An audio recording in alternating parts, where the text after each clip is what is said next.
புதிய பாம்பன் பாலம் முக்கிய அம்சங்கள்.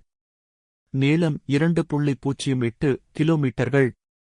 செங்குத்து தூக்கிவிடும் பகுதி 72.5 மீட்டர்.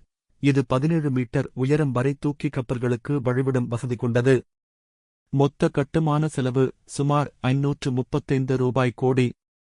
வடிவமைப்பு எதிர்கால தேவைகளை எதிர்பார்த்து இரட்டை ரயில்வே பாதைகளுக்கு ஏற்ப வடிவமைக்கப்பட்டுள்ளது.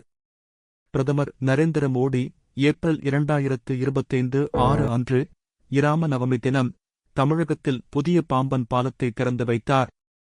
இந்த பாலம் இந்தியாவின் முதல் செங்குத்து தூக்கிவிடும் கடல் பாலமாகும்.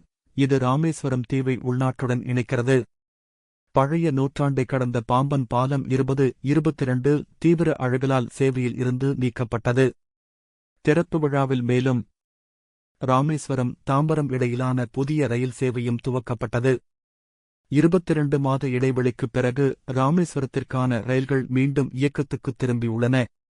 இந்த நவீன தொழில்நுட்பத்தால் கட்டப்பட்ட பாலம் பகுதியின் பாவனை மற்றும் பொருளாதார வளர்ச்சிக்கு உறுதுணையாக அமையும் என எதிர்பார்க்கப்படுகிறது.